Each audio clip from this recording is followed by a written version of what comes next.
Now you've been looking into what these new laws do. That's right, Tom. And two of the previous mass shootings in the state have prompted some of these laws, actually. The shooting at the Sutherland Springs Church in 2017 pushed legislators to write a law that allows licensed gun owners to carry handguns in churches, synagogues, and other places of worship. Churches do have the option to keep guns out under this law, but only if they put up a sign or give verbal notice. And after the 2018 shooting at Santa Fe High School, Governor Abbott called for more armed officials in schools. Another new law inspired by that gets rid of a cap on the number of school marshals in schools. They can carry guns at public and private campuses. Yesterday's mass shooting is putting a spotlight on these and other gun laws.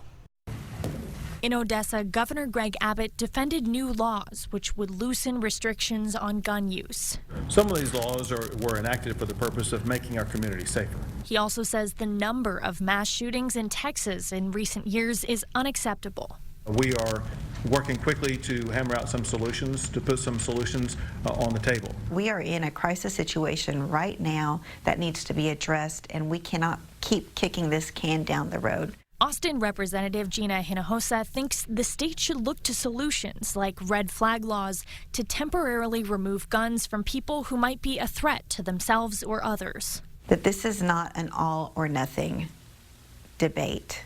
There is so much space in the middle that we can work on. Jim Henson, who polls Texans for the Texas Politics Project, explains that while the notion of banning weapons is not popular in Texas, support for certain restrictions is gaining steam. Texans generally favor relatively broad access to firearms, but on the other hand, in recent years have also shown some openness to reasonable restrictions, many of which are being discussed now, like red flag laws. According to his polling of Texans in February, 49% said they'd be in favor of stricter gun control laws, and 46% said they'd strongly support red flag laws. But the Texas legislature is not scheduled to be back to make new laws until 2021. We don't need more roundtables. We know what works. We know where the data is. We just need to enact these laws. Some lawmakers like Hinojosa are calling for a special session to address gun violence. Whether that happens is up to Governor Abbott. And Tom, so far the governor has not indicated whether he would call a special session to address this, but he did say that having a second mass shooting in Texas in less than a month has heightened that political urgency to make some changes. All right, Alyssa, Goard, thank you so much for us tonight.